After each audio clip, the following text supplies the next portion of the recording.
Yo, yo, yo! Welcome back sa number one male podcast Southeast Asia at soon sa buong mundo! And to support podcast. Yan ang gusto ko dun, may energy pa rin kahit ano na. Yung mga nilakasan yung TV, tapos biglang gumaganong, oh, putang na yung remote! Uy. Pare alam nyo, ang na-realize ko, kung dun sa pusuan, bago ako sumalang, nakapag ganun ako, mas maganda pa yung performance ko nun. Medyo na-tight ako dun. Kasi ang lamig din yung air ko nakatutok sa akin. Ang lamig din, kaya natatight din ako Malamig nun. ba doon sa pwesto nyo? Lamig. Doon sa maraming ano? Lamig. Ewan ko kung nakatutok, na-tsempuhan na yung spot ko, yung hangin nandun. Giniginaw talaga ako nun. Kaya hindi ako mapakanin ganito lang eh. Kaya kung gumanito lang eh. Nagkakaganon ako, sabi ko, paano ko ba tatanggalin tong ginaw na to? Dapat pala nag-jacket ka. Oo nga eh. Pero yun nga, kung nakapagpa-init pa ako lalo, mas ano pa yun? Mas makulit ka ba nun? Mas makulit pa yun. Marami kang mga regret na moves na sana dinagdag ko para mas kuwela. Oo. Marami kang ganun thinking. Pero ang ano ko dun, yung stiffness, nakikita ko sa video yung stiffness ko. What do you mean? Nakikita ko. Tignan nyo, ikumpara nyo yung mga podcast saka dun sa episode. Di ba? Malamig pala. Malamig. Kala ko doon lang sa pwesto ng mga lalaki ang malamig. Pati rin Malamig. pala doon sa ano. Pero madami na ni bago dun dahil sa live chat nung gabi na yun, yung the way mo ka magsalita. Kasi parang change mo yung approach mo di ba? Yung delivery. Oo. Pero hindi naman din ako makakaganon din dun kasi, di ba? Hindi yung yung the way yung wording parang TV ka ba? Choice of words. Oo. Hindi yung gano'n, yung TV ka ba? Pero, yun nga, so, dun sa part na yun, way ko yun na mag-release, kaya nilalagay ko sa hinga. Humanap talaga ako na para mag-release kasi natatight ako sa lamig. I see. Ang lamig, Yung pala yung naghahanap ako. reason. Yun, alam nyo na. Oo, ganun. Pero malalaman pa nila yan. Abangan ninyo yung another episode kung saan silang dalawa yung sexy single kasi kung natuwa kayo doon, meron pang ibubuga. So, ito nga sasabihin ko, kaya hindi ko mapigilan kung hindi gawin yung shadow boxing, no? Kaya pala. Kasi yung lamig. So, yun. Galing mo nga mag-connect. So, sasabihin, di ba? Literal na nag-warm up pre. So, sasabihin ko sa Nag-warm inyo, medyo released ang tightness dun sa sunod ko. Sabi ko, painom ng mainit na tubig, di ba? Saka yung pwesto mo dun, di naman malamig. Hindi na, gumagalaw na eh. Oo eh. So, yun. Ang hari ng connect. Taset. No? Speaking of malamig, nagpauso ng Stay Cold si Soysa daw. Yan, hari ng hip-hop underground. Agrikultura, puso ko nasa magsasaka, no? Josh on point pare sa lahat ng social media. Kung gusto mo mag-amoy bad boy ng may class pare mga perfumes natin available sa TikTok shop. Tsaka sa description below. Nandyan. Yung Shopee rin ni Isa daw, nandyan din. At kung lalaki ka, mag-sports ka. 8 assets sa lahat din ng social media accounts. Ang swerte mo, swerte din ako, magkakakilala na tayo. Yeah! Naalala ko yung yung kanina yung nag-comment pa rin, yung pinag-halo-halo yung mga intro natin. Ang swerte mo, ano sabi niya? Ang swerte mo Dahil sa magsasaka. dahil sa magsasaka at mag-sports ka. Gago, pinagsama yung tatlo namin Nagsalo-halo. Tanginang yun. So, nakaramdam ka ba ng kaba nun sa pusuan laruan? Hindi ako excited. Siguro, sige, kinabahan ako ng konti. Pero ako lagi talaga kasi ang ginagawa ko, pag nakakaramdam ako ng kaba, lumalabas sa akin yung kaba, distraction yun eh. Yun ang interpretasyon ko, distraction. So, ang ginagawa ko, balik sa focus. Bakit ako nandito? So, yung movement, yung messaging, doon ko lang binabalik yung sarili ko. Hindi ako pwedeng mawala doon. Di ba kaya tingnan mo, merong mga part doon na kinakausap ko yung camera, di ba? Kasi nandun pa rin eh, movement. Kasi kung naka-dating ako, wala akong pakialam sa camera. Doon ako sa babae. Di ba? Ay, gagi.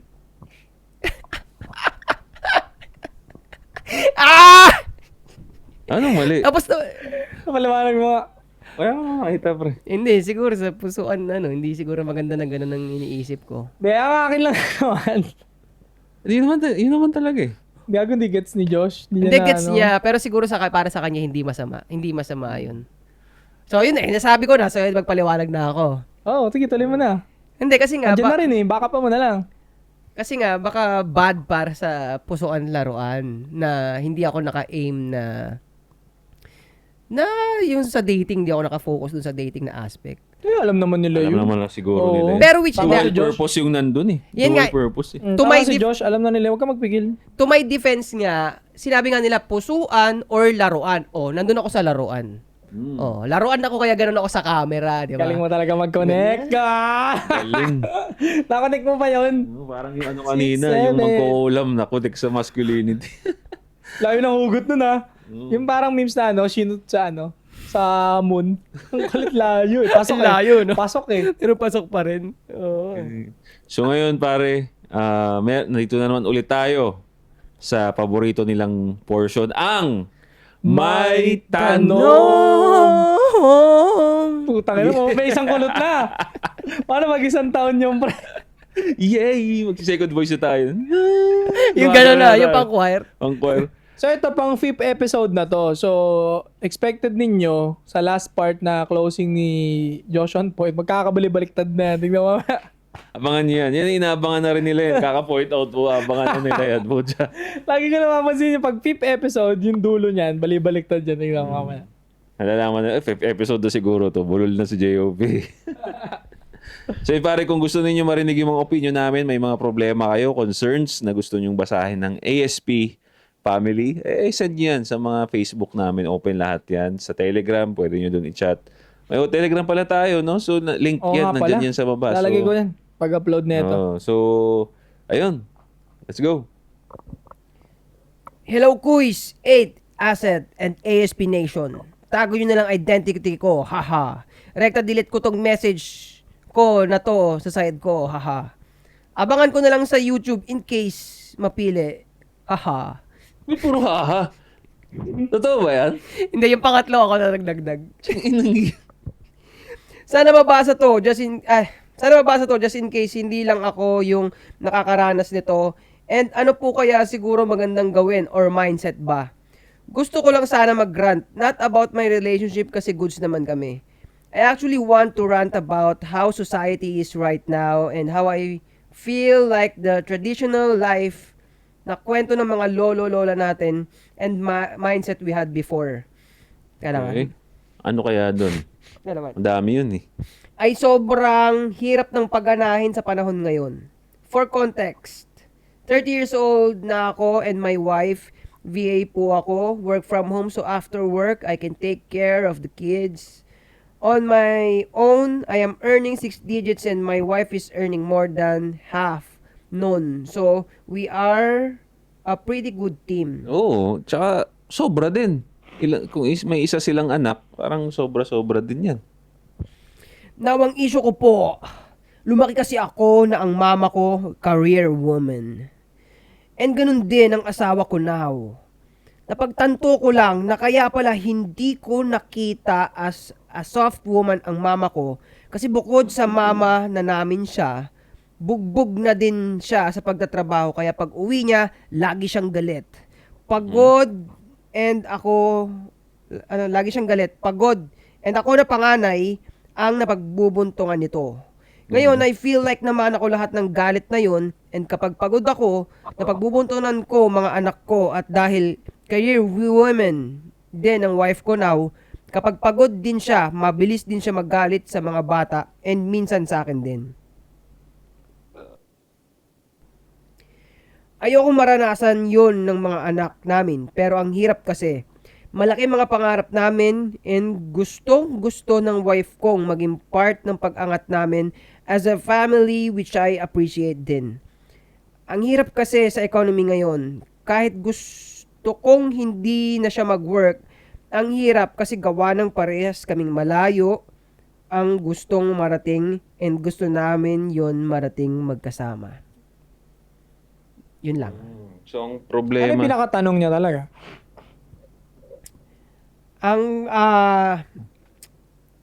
Hindi, ang nakikita kong problema niya, pre, ano eh. Ang problema nila, since pareho sila nagtatrabaho, yung bad attitude nga na Yeah. ano nila sa work, sa stress, and napagbubuntungan nila sa mga anak at sa mga partners nila. So, ang pinaka-issue niya dun is, Hindi ko nga magets yung pinaka-tanong niya. Yun yung problema niya. Sabi ko sa'yo eh. Oh, pero yung Hindi ako, tanong gets niya, ko. Gets ko. Ano yung pinakatanong? Ano to ang basa ko dito, tinatamaan to tuwing sinasabi natin yung konsepto na lalaki ang mag-provide, babae petics lang. Okay. Ngayon, Tatanong lalaki to. lalaki to nagtatanong. Talaga ba? Oo. Click mo yan. Soft ata yan. Norto pare. Nor din yan. Mic check mo doon. Tingnan, salita ka nga. Tayo dyan. Okay lang, pwede pa ulitin yun. Salita ka. Check. Dito. Okay na. Oh. Okay lang. Tuloy. Sorry. Dami. Sorry guys! Pinagtripan na naman tayo. Hindi, ano lang, di ko lang to. Kasi nag-ignore eh. Soft yun ako dito eh. Pero pwede mo namang ikat tong part na to. O kahit wag na. Diretso Ako nang na. bahala. Sige. Mm. So, yun nga. Natatamaan siya sa usapin na dapat lalaki provider. Oo. Sinasabi namin, yun ang isa sa good dynamic sana. Pero if ever naman hindi mag-fit yun sa'yo, may mga relationship din naman na dalawang working person, gumagana naman. Pero siguro ang magiging boundaries lang doon kung talagang putapete yung babae mo, di ba? Kasi kahit sabihin mong ikaw yung provider, bahay lang yung babae mo, eh kung panay thirst trap naman sa loob ng bahay nyo, nagtutupi sa loob ng kwarto, nagpapatuwad-tuwad doon, it doesn't make any sense pa rin. So, sinasabi lang naman namin, ideal, good dynamics. Pero kaya naman yun tumagal kahit naman dalawa kayo nag-work. Pwede naman yun. Kasi ako ang ano ko pa dito, ang basa ko dito, ano to, typical middle class setup to Lalo ngayon, mahirap na sa Pilipinas ang isa lang ang work. Kasi nga, ano Realistically. na, medyo tumataas na ang inflation, di ba? Oo. So, ang mahihirapan kasi siya dito, kasi obviously kaya sumulat yan sa atin. Gusto niyang mas i-exercise yung masculinity niya. Gusto niyang mas i-exercise. Pero obviously meron silang kinasanayan na parang 50-50 role yan. Yan ang nabasa ko dyan. Okay. Nakasanayan. So, nandyan siya torn Mm. Paano niya i-exercise na mas masculine siya kung ang naging setup na nga nila 50-50. Kasi, tinan mo, nakasanayan na rin na pagpagod yung asawa niya, mainit din ang ulo. Mm. 'Di ba? So, merong may dominance dun sa babae rin talaga. Ako, guys, nandito ako sa relationship na before ako ma-lay off, pareho kami nagtatrabaho nung SME ko. Pero never kong naramdaman na mas dominante siya sa akin eh. Oo. Ako rin naman defender din ako dati hindi naman sa dinidefend, but I understand yung ganyang mga dynamics na pareho kayo nagtatrabaho. At hindi yun kahulugan na hindi naman siya mag-work. Kasi yun nga yung nangyayari sa akin. Pareho kaming nagtatrabaho nga. Pero bakit ganun? Hindi ko naramdaman sa babae na mas dominant siya sa akin. Kasi mas marami akong ginagawa sa kanya. Hindi lang ako nagtatrabaho eh. Mm. Kung ang babae kasi talaga, ganito yan based on my experience talagang magdodomina yan sa'yo pag pareho kayo ng ginagawa as in eh. Hindi siya nakakita ng ibang kalakasan sa'yo eh. Pera, kaya ko rin naman yan. Yan. Di ba? So, it makes sense na talagang maramdaman ng babae na equalan tayo. Di ba? Yung ginagawa mo, hindi masculine yan kasi ginagawa ko rin. Why? Parehong pera lang ang binobrot ninyo sa table eh. Yun eh. Imagine niyo pare relationship. Nasa table kayo. Ayan yung babae, ikaw yung lalaki. What you can bring to the table. Kaya nga tinatanong natin yun eh. What can you bring to the table? Lapagan yan eh. Pak. Yung nilapag mo, pareho lang din sa babae. Hindi ka masculine sa paningin niya. Basta pareho kayo ng nilapag. Wala, hindi ka masculine. Now, anong ginagawa ko? Ito, yung side hustle ko na social media, meron akong clout. Sagad ako mag-exercise ng masculine ko sa mga combat sports, nag-exercise ako, nakikita niya yan. So, pag napansin ng babae yun na trabaho lang ang pareho kayo at meron ka pa, physically, malakas ka. Minsan gano'n na lang, pre. Babalik tayo sa basic eh. Kung pareho na kayong financially okay, o di taasan mo sa physical mo, wala na siyang magagawa dun. So you mean dapat mas marami respeto na mas mataas ka sa kanya? Oo. Hindi pwedeng, ito yung work mo, ito rin yung work mo, same kayo ng salary. Dapat at least may extra extra mile ka pang ginagawa aside from that. Parang Yes, ganun. I do believe in that, pare, kasi nga, iba ang mindset ng babae. Nawawala nga yung respeto nila pag pareho kayo ng ibinubrot sa table. Kasi pwede mo namang sabihin na, idealistic na sabihin na dapat irespeto ka rin ng babae. Hindi dapat nag-ano sa pera. Hindi nga sila gano'n. Nga naman pilitin natin sila na, respetuhin mo, pareho nga. Mas malapit na nga sa'yo eh. Oo. Parang gano'n. Hindi ka niya re-respetuhin. More than that pa nga daw, sabi niya, di ba? Sabi niya, basta more than that. 6 digits na siya.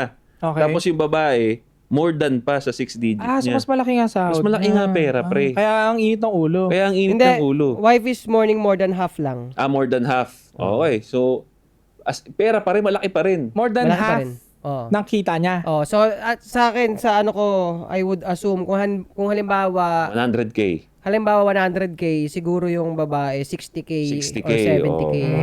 Ganyan. Pero hindi nga nalalayo. Basta pera pagdating sa what you can bring to the table, pareho eh. Almost equal. Pera ang binubrot ninyo. Kaya kailangan ikaw lalaki, ikaw gusto mo ng respeto at hindi mag-init yung ulo sa'yo, in a dating world, kailangan ma-wet pa siya sa'yo. Ma-wet siya sa'yo. Hindi nga pwede ma-wet sa pera kasi nga kaya niya rin ibigay yun eh. Tama. So Kaya niya ibigay. ano ba yung mga tingin yung paraan na pwede pang makapagdagdag sa kanya, sa arsenal niya, para makapag-wait doon sa babae? More than money. Physical. Physical, Physical. Forma. fashion. Passion. At saka Well, sa utak, kayang-kaya kung magbabasa siya, sa mag-aaral utak. siya ng No. ano, Mm. definitely malalamangan niya ang babae pagdating sa ganung aspect. Oo. Yun Sa kasi ang intellectual aspect ba yun? Diyan Oo. masasabi yan. Oo. yun ang mahirap kasi sa babae talaga na hindi naman natin mabibreak talaga at di mo naman pwedeng sabihin na tumigil ka sa pagtatrabaho kasi nga unang-una may family rin naman siya eh. So at nandun ang mindset ng mga babae ngayon na kailangan nila mag-work. Again, yung sinabi mo last time na dark dips, di ba? Ako, pipiliin ko kung pwede talagang ganun eh. Hindi, Kaso, kung kaya mo mag bigay, kaso malaki yung kailangan oo eh, di kampana ba? mo. Oo. Akala nila pag sinabi mong gano'n, magda-dark tips ka na housewife yung babae, akala mo easy yun. Di lahat ng burden, lahat ng work Yeah. ngayon, ikaw ang sasalo. Actually, mas mahirap ng position yun eh. Ikaw lang provider. Oo. Yeah. Pero sabihin ko sa inyo, pre, basta mga past relationship ko, Oh, yung mga past relationship, di ba? Mga flight attendant din. Ooh. kumikita ng okay yun, pre, pero inopen up ko sa kanila yung, kahit okay yung kita nila. Ano to just to add perspective lang Kumikita ng okay yun, pero nilatagan ko sila ng plano na pwedeng huwag ka magtrabaho. Nilatagan ko. Pero hindi ko pinangakuan, nilagay ko sa rasyonal, nilagay ko sa realistic na paglatag. Ito yung papasok na pera sa atin, ito yung pera na meron ako. May data. Oo, yan, may data. Hindi yung boka lang, no? Hindi siya boka Invest ka lang. dito. Paano kikita? Bahala na. Lagoy mo yung pera mo. Oo, hindi ganon. So, sinasabi ko doon na pwede mangyari yun na sa akin galing ako lang magpapasok ng pera. Pero, sa ngayon, pag inumpisahan natin yan, sa ngayon, ganito muna ang mangyayari dyan. Sa ngayon. Sa ngayon, ganito muna ang pasok ng pera niyan.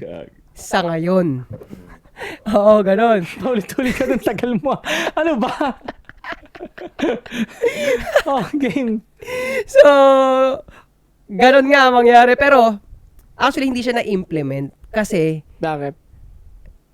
hindi nila kaya hindi pa sila ready dun sa risk. Takot Hindi- siya mag-dive. Takot sila Kasi nga may mag-dive. sureball paycheck to paycheck dun eh. Yun diba? nga, hindi nila matalikuran yung pera. Pero sabihin ko sa'yo, na sumulat, nung nagkaroon ako ng respect nung ginawa ko yun Pero ginawa ko kasi sa makatotohanan hindi siya bullshit. Totoo talaga. At actually gusto ko nga yun kasi talaga Yung ganong setup. Yung Agree ganun- ka dun. Yun talaga ang gusto ko. Kaya nga, sa totoo lang, hindi ko talaga kailangan ng career woman Hindi ko talaga kailangan ng career woman. Kaya, pwede ko ba banggitin yun na pag-usapan natin dito? Yun na pag-usapan natin ng tayong dalawa lang. O, next time na lang. No? Kaya mo ba backupan? Actually, importante siya sa akin. Parang feeling ko nga gusto kong sabihin. Oo, banata mo. Yun din naman yung magpapakita ng uniqueness mo sa lahat eh. And, yung ka naman talaga eh. Yan nga lagi namin sinasabi, yung ka naman talaga, kaya mo naman backupan ng reasoning mo yan, so ba't ka mag-hold up? So, yun na. Actually, Pipigil. isa nga sa pinaplano kong gawin sa mga susunod, ay kung sakali man Ito talaga lang. controlling. Sasabihin nila. Yun sa sinasabi ko lang yung comment section nila. Pero justify mo. Hindi, kakambyuhin, hindi ganun ka-eksakto ang gagawin ko. Okay. So, ako, okay nga ako kung halimbawa mapapangasawa ko, naglalako ng malunggay, Okay. yan. So, yun na magiging trabaho niya sa panahon lang na maglalako siya ng malunggay. Kasi sa... Specific talaga malunggay. Baka pinaglalako talaga siya tindera. Malunggay, meron naman sa kapitbahay. Na specific pa sa malunggay, pipitasin mo na. Hindi, para matawa sila. Basta- Or nakapwesto sa palengke, or sari-sari store. So, yun na nga, sinasabi ko na sa inyo unang-una. Alam naman ng mga common sense nyo yan. Walang mali at walang nakakahiya sa mga ganong klaseng trabaho. Yung mga... Agree. Yan, di ba? So, yung nakapwesto siya sa palengke, tapos presentable naman yung itsura niya sa akin. Tapos, given din sa kung anong status ko ngayon, 'di ba? Madali ko, talagang mapapalakad ko yung setup na gusto ko. Na kasi ang trabaho sa palengke, pwede namang hindi naman kailangan bakbakan talaga ang ano niya diyan eh. Ang oras niya diyan. May pahinga pa nga yun eh. May pahinga, oo. Pwede Tanghali, magsasara muna yan. yung, 'di ba? Pwede nga yung madaling araw to tanghali lang eh, or madaling araw to 8 AM, pwedeng ganun. So bakit ganun ba ang trip mo na klase?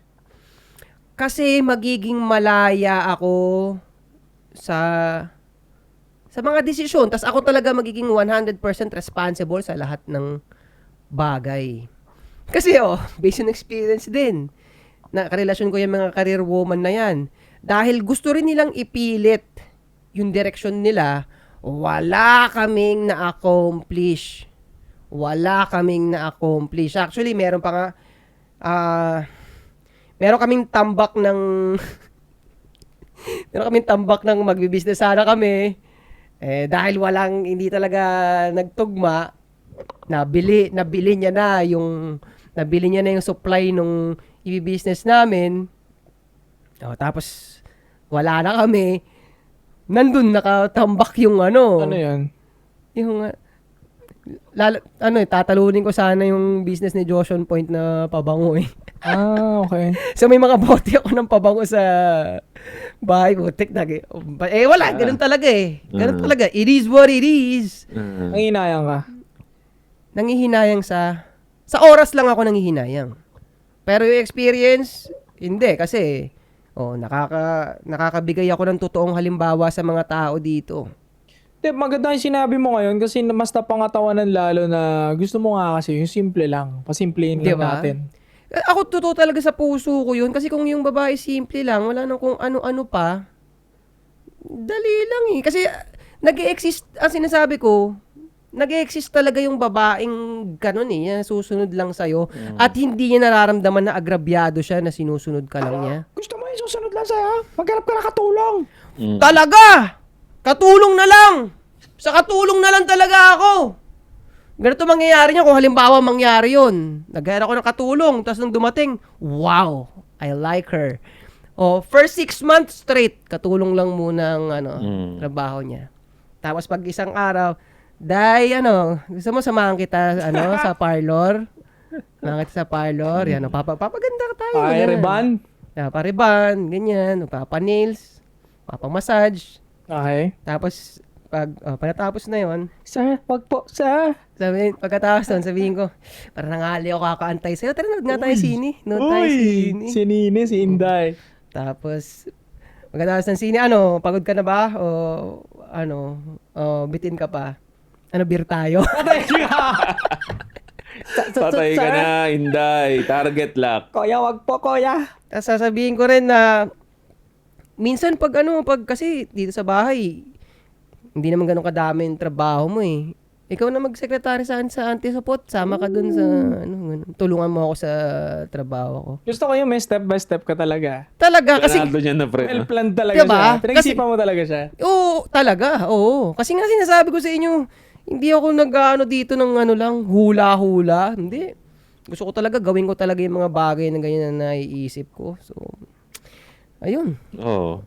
Going back dun, pare. 'Di ba, sabi niya, lagi daw pag umuwi yung misis niya, laging mainit na daw ang Yan, ulo. kasi pagod. Anong gagawin doon? Bakit? Ito ang tanong ko. Ito pa hindi rin nararamdaman yung masculinity ng babae sa kanya. Sabihin na natin, hindi mo na kailangan mag combat sports, magbuhat. But your attitude itself bilang lalaki. Doon pa lang pwede mo nang makontrol yung babae mo eh. Pag-usapan niyo bakit every time na umuwi ka rito, parang kami yung sumasalo ng bad trip mo. Healthy pa ba yan sa work? Kung hindi na healthy yan, huwag ka na mag-work. Kaya ko naman eh. Doon pa lang mararamdaman ng babae yung masculinity mo na meron kang ganung, kumbaga may controlling ka. Di ba? Sa internet lang naman yung controlling, pero sa totoong buhay, gusto rin naman nila yan. Oo, kung tutusin, magaganda nga yung control eh. Di ba? Control your lust, control your greed. Oo. Control. Maganda nga talaga dapat Positive yun eh. Di ba? O yun, try mo lang. Kung kaya mo naman, ikaw rin naman lalaki, analyze mo, ano ba yung financial ninyo? Ano ba yung kaya ninyong Kung kaya mo naman na mag-isa, hindi mo na pagtrabahuin. Pumapangit pala attitude mo eh. Minsan, i-call out yung mga bad behavior ng mga SME ninyo para... Kasi hindi nila alam yun eh. Alam mo naman, again, sabi nga natin kanina, nagko-connect na naman. Girls are loyal sa kanilang emotions. Emotion. Kaya pag naramdaman nila yan, ilalabas nila yan pag walang chumi-check dyan. Mas gugustuhin nilang ilabas yan eh. Or baka hindi siya nilalabasan sa'yo? Oh, pwede rin. Kasi nakaka-bad trip sa babae yun, pare. Disappointment din. Isa yun sa mga disappointment yung sex. Sasabihin lang sa'yo ng babae mo, nilalabasan siya pero hindi totoo yun. Maraming babae nagsisinungaling sa kama na nilalabasan daw sila pero hindi. Dapat marunong ka chumek. Paano ba ma-check? Patalastas muna. Paano ba ma-check pag nilabasan talaga yung babae? Yung paa niya, gumagano no? Talagang naglulukot yung daliri niya sa paa. Nanginginig talaga. Ramdam mo yung shake nung hita niya. Yung tuhod. Sa legs ang dead giveaway. No? Nanginginig yan. Pipitik-pitik pa gano'n yan. Hindi niya mapipigilan yun. Okay. So, isa yun sa mga signs. Marami Hindi, yung ungol, madaling pikeyin kasi yun. Madaling pikeyin. yung ungol. Sa legs yun. Sa legs. Gumagano, pumipitik na Hindi gano'n. mapipigilan yan. Actually, pareho lang. Pagka lalaki, ganun din. Di ba? Pag nangihina ka, pag gumagano, tumitigas ka ng konti, ganun yun. Ganun Ganun din sila pareho. So yun, pare, maraming pwedeng way para bumalik yung pagka-feminine ng babae mo. Una, again, Pampigain mo. yun. Di babalik sa pagiging feminine yan. Tangina mo ha. Patuwa mo saglit. Hindi, joke lang. Huwag Di, niyo wag gagawin na- yun. wag- Disclaimer, joke lang yun, ha? Ako, tingin ko... Agree ako dun sa una mong sinabi na wag na magtrabaho kung yun ang binibigay na stress, di ba? Pero yung pangalawa, hindi siya agree. 6 digit naman eh. Alin doon? Wala, tuloy, wala. Yung alin doon? Wala lang, hindi. Ginugulo ko lang kayo. Gagawin na antok na, huwag mo nang guloy, mag-umawa. Yung 6 digit naman, tangina, decent amount naman yun kung ibabudget mo na maayos talaga eh, di ba? Totoo lang, pre. Oo. Totoo lang, oo. Kaya actually, nababasa ko siya na... Kaya pumusta ako dun sa part na gusto niya mag-exercise na masculinity kasi nabasa ko na kulang siya sa pag-exercise na masculinity. Yeah, totoo. Kasi kung tutuusin, ilan bang anak sinabi niya? Isa lang ba? Parang isa lang eh. Oo. Well off sila eh. Kasi napag-usapan natin to, yung 50,000 pwede na sa isang pamilya yun. Pero parang feeling niya, kukulangin yun. Kasi daw, meron silang pangarap. Okay. Pero ito ang naano ko dyan pagdating sa pangarap. Sabihin ko sa'yo, hindi aligned sa pangarap mo yan yung pagkatapos yung trabaho, mainit ang ulo nyo. Oo. 'Di ba? Totoo. Kasi ganito yan may kilala ako na sabi niya, dahil sa pangarap ko, iga-grind ko tong gaming ko. So gaming siya ng gaming. Halos hindi na lumabas ng kwarto. Sa ganong setup, halimbawa let's say 6 months niya nang ginagawa yon, gaming, kwarto lang, lalabas lang saglit para kumain, kwarto. Magiging unhealthy ka nun Oo. So, napapansin ko na sa kanya yung epekto ng ginagawa niya. Hindi mo na siya nakakausap ng... Basta, basta ang sama na ng mood niya. Madali na siyang uminit ang ulo. So, kukwestiyonin ko yun, tama ba yung pangarap na yan? Di ba? Dahil gusto mong gawa sa gaming, ganito yung ginagawa mo. Di ba? Kasi meron ng mga tao na hindi kumikita ng malaki sa pangarap nila, pero dahil yung pangarap nila maganda yung alignment talaga, masaya pa rin sila kada araw ng pagtapos ng Ganda ng point mo. execution ng pangarap na yun. Ang pagkakaintindi ko sa sinabi mo, hindi... hindi okay ibenta yung health mo para lang dyan sa pera na yan. Yan, oh. Yun. Na pwede ka naman kumuha ng work na hindi ka ma-exhaust ng sobra, ma-stress ng sagad to the point na masisira yung family mo. Pero maliit lang yung kita. Pero okay lang din, di ba? Oo. Kasi naman pinagbibili mo yung... Isipin mo na lang dyan sa asawa mo, parang pinagbibili niya yung family ninyo sa halagang 60,000 naman. Diba? Di ba? So, tanong ulit, parte ba yun ng pangarap mo? Oo, yung kumbaga, itong pamilya ba na binuo natin, labasan ba to ng sama ng loob or stress na natatanggap mo sa opisina mo? Hindi maganda yun kung tatanungin Agree. mo ako, di ba? So, yun. Siguro, bilang tao lang din, punta tayo dun sa tao, wala ka siguro yung napaglalabasan ng stress, puro na rin kayo trabaho. Putangin na mamamatay kayo niya, mag-exercise din kayo. Diba? Tama. Marami naman kayong pera. O, gamitin niyo yung pera ninyo sa tamang paraan para mag-work yung relationship, hindi lang para sa pangarap. Kasi walang kwenta yung pangarap kung sira ang relationship nyo dito. Tama. So, gastusan nyo yung relationship ninyo. Bili kayo, magkausap kayo ng kamag-anak. Inday, pwede ba bantayan mo muna si Junior dito for a one night? Date muna kami ni Mrs. O Yun! gym date muna kami. Jogging kayo, mag-yoga kayo. Exactly. Di ba marami kayong pera? Why not gawin niyo yung pera para ma-build yung relationship? Hindi lang para sa pangarap. Yung pangarap, imposible pa yan eh. 50-50 pang maabot yan. Yung relationship ninyo nandito na eh. Ba't hindi ito ang gawin ninyo? Yung i-work ninyo, yung existing. Hindi yung papunta pa lang. Now, again, maganda may pangarap kayo, may goal kayo bilang couples, but importante yung relationship eh. Yung goal nyo ba? Ano ba yung goal ninyo? Goal lang ba ni Mrs. yan o goal mo lang? Hindi. Ang goal nyo is yung relationship. Di i-work ninyo muna itong relationship before the goal. Para sabay kayong pupunta ron. Kaya hindi ako greedy na lalabas mo yung galit mo sa anak, sa pamilya. Putangin na. Mali yun. Mali yun. Hindi, baka pwede rin nagkukulang si brother. Tignan mo rin, brother. Tama si Josh eh. Baka nga hindi ka na nakikipag-bonding sa labas. Baka hindi mo na dinidate yan sa labas. Exactly. Totoo. Okay, pag ngayon, ganito na yan. Dinidate mo na sa labas. Nagyo-yoga kayo or nagji-gym kayo or nagwo-walking kayo at least ng sabay. Wala na kayong mga ganong bonding yata eh. Kung may ginagawa mo na yung mga ganon, still, ganyan pa rin ugali niya sa loob ng pamamahay ninyo. Huwag mo nang rewardan, huwag mo na i-tolerate kasi hindi tayo nagto-tolerate ng mga baliw, no? Kausapin mo pa rin, try mo pa rin i-fix. Ngayon, kung hindi niya tinutulungan yung sarili niya para i-fix yung kanyang ugali niya, pag-isipan mo na mabuti kung ano yung next move mo. Tama yun, muna, yung solution muna, tapos saka mo na i-call out pag hindi pa rin nagbago. Oo, kasi- Date muna kayo, sarap-sarap muna. Yan. Kasi ano ba bang ikakagalit niyo nun? Dinate mo na sa magandang lugar, maayos, may walking kayo, may jogging kayo. Yung walking kasi nakakatanggal ng stress yan, walking and meditation. Yan lang naman ang tao pag sobrang stress, kulang sa walking and meditation or gym. Oo. Hindi na ilalabas yung stress kasi. Or Nasa lang pagmasdan mo din yung kinakain niya, baka mamaya lagi na lang fatty foods, 'di ba? Oo, factor din yan, pre. O tol, kung ano yung kinakain mo, yung ka. Kapag Yan. araw-araw ka na lang na kung ano-ano street food binabanata mo, wala kang nutrient na kukuha, magiging asal mo talaga, pangit din. Pangit kinakain mo eh, 'di ba? Oo. So yun, pare. Lalaki ka, well, do something, pare. Plan, execute. Ganun lang yun. Or wag naman sana sa work, 'di ba? Wag naman sana. Worst case scenario yun. Ito na yung dulo. Pag nagawa mo na lahat, di pa rin nagbabago ng ugali, tangina. Kung sa probinsya namin, may sabi, nabarang ka. Diyan, natiti ka. No. Kung sa amin, nabarang ka, nakulam ka. Ganyan, ito, na-cheese dog. Wag naman sana, pero pandulo mo na tignan yun kung di pa rin nagbabago. Oh. Alam mo idadagdag ko lang to para dun sa makatulong sa indicator niya ganun. So, yun nga, ako, meron akong ex na maganda yung trabaho at pagod na pagod talaga yun. Anong work niya? Sa airline siya trabaho, yung ex ko na yun. Okay. Sa aeroplano? Ha? Aeroplano. Sa aeroplano siya nagtatrabaho.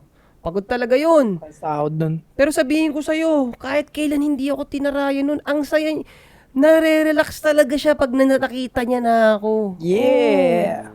Kaya nga, alam mo, actually, pag nakakarinig kami ng ganitong kwento, talagang pupunta kami sa side ng attraction talaga eh. Ang ano ba, hindi ka na mahal, no? Oo. Totoo lang. Importante pa rin talaga yung attraction. Again, nagme-make sense kasi nga may asawa at anak na sila. Diyan madalas nawawala yung attraction Kasi dahil may anak na, nakafocus na nga sa anak, nawawala dun sa pinaka-core, which is yung attraction. Hindi talaga, yun ang nakakalimutan ng mga tao na nasa relationship. Pagka nagkaanak, ay, okay na yan. Pwede ko nang kainin lahat ng gusto ko. May anak naman na Kunyari, yung anak na yung parang security. Pag may anak na tayo, hindi na kami maghihiwalay niyan for sure. Hindi nyo nakakalimutan, yung attraction, nandyan pa rin yan. Attraction sa partner, at the same time, attraction ng anak ninyo sa inyo na kayo yung magiging idol dahil maganda yung pangangatawan ninyo, active kayo. Diba? So, wag ninyong aalisin yan, pare. Tama. Nakita ko nga doon yung sa sinabi niya rin, tinan mo, hindi nabanggit dito na, kasi parang pinapalabas niya, dahil mainitin yung ulo ng magulang. So, parang pinapalabas mo pa, minana yung init ng ulo. Hindi. Pag naayos mo yung setup mo, yung init ng ulo na yan, na may minimize yan. Diba? Na ma-manage yan. Hindi yan basta minana lang. Lahat naman tayo, umiinit ang ulo Tsaka pag takot mawala ka nung babae, di talaga nag-uugali. Tingin ko nag-uumbisang magkupal ng ugali ang babae pag di na siya takot mawala ka. Oh. Yan yung mga dulo na to after mo na magawa yung adjustment. Syempre, Worst case na, no? worst case na to Pero syempre, bilang lalaki, tignan mo rin yung pagkakamali mo. Accountability ba? Mamaya kasi kulang ka na sa lambing, kulang ka na sa date. Pwedeng ganun kasi buhay mag-asawa na yun di ba? Hindi mo na siya nalalabas. Ganun. Tsaka ako gusto ko rin puntuhin to Isipin mo, sige, ano bang pinaka-conservative na estimate kung halimbawa dalawa silang sumisweldo ng okay? Let's say yung sumisweldo ng okay, i-conservative lang natin. Halimbawa, ikaw 60,000 ang sinisweldo mo. 6 digits 6 digits daw siya. 6 digits siya Yung 60,000 yung asawa niya. Dapat niya di niya napagtrabawin. Hindi naman niya sinabing 100K Paano kung yung 6 digit na yun, 200,000? Oo nga, no. Sobrang. So, ito nga nakikita ko. 1%er ka na nga dito nun. Oh, merong mali sa spending habits nito. Merong mali. So baka ano to? Tambak ang credit card nito, ganyan. Or kung Maluho din, pre. maluho, kumbaga mali yung bagsak ng pera, kung ano-ano pinagbibili. Tingin ko yun Kaya kailangan pa mag-work yung babae. Oo.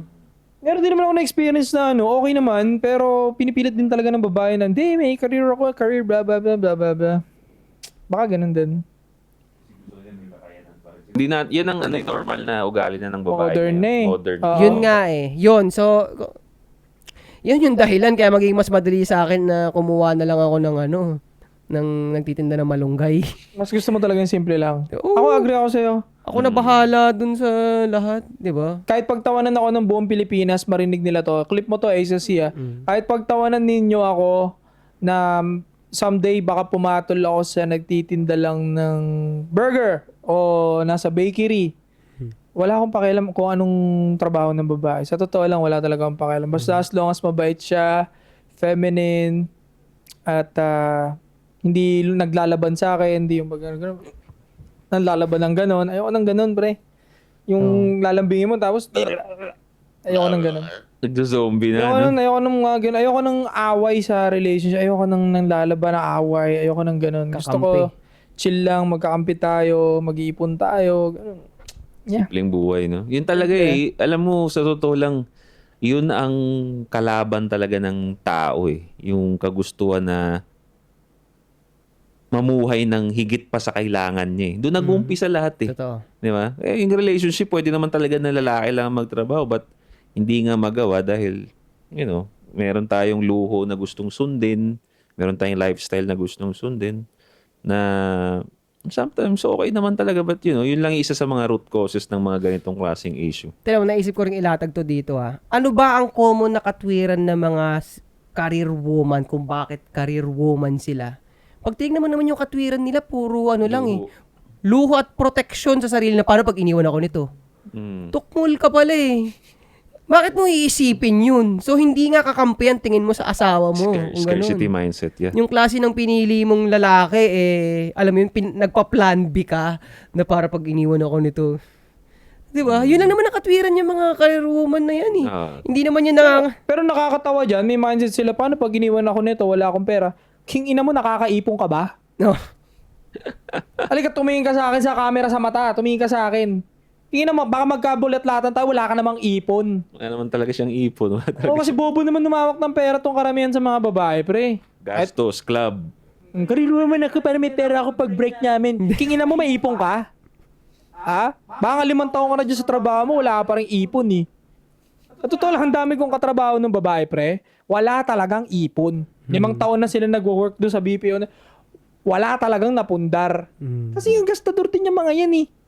Gastador? Eat out. Talaga, gastador talaga. Gusto doon. Kasi nai-excite na pag hawak na nila yung pera, lumilipad na yung utak yan sa pagkakagastosan eh. Correct. So wala ring sense yung sinasabi nilang kaya ako nagwo-work para pag iniwan ako may pera ako. Kingin mo, di ka nga rin nakakaipon. Wala ring sense yan. So, dami mong edas dyan. So yun pare, no? Sa amin sa mga malulupit, dito ka. Ayan, kay 8, no? Sa akin, pwede. Kala mo matutulas ka sa akin. Wala. So yun mga pare, no? I hope natulungan ka namin doon at sa mga nakaka-relate doon, sana natulungan ka rin namin doon mga Yeah. pare. So again, sa mga may ganong klaseng sitwasyon, no? Paano nyo na-solusyonan yan? Paano nyo na-solusyonan yan? Pare, iwan nyo yung comment sa baba. No, don't forget to subscribe, hit the bell para notify kayo sa mga bago nating videos. Anti-Support Podcast, magbabalik kami. Kaya, binilisan. 3 p.m. Walang choice, lagi kong level up. Making noise, tapos laging level up. Making noise, tapos laging level up. Every day, every night, level up. I've been living like that, I'm a level up. I've been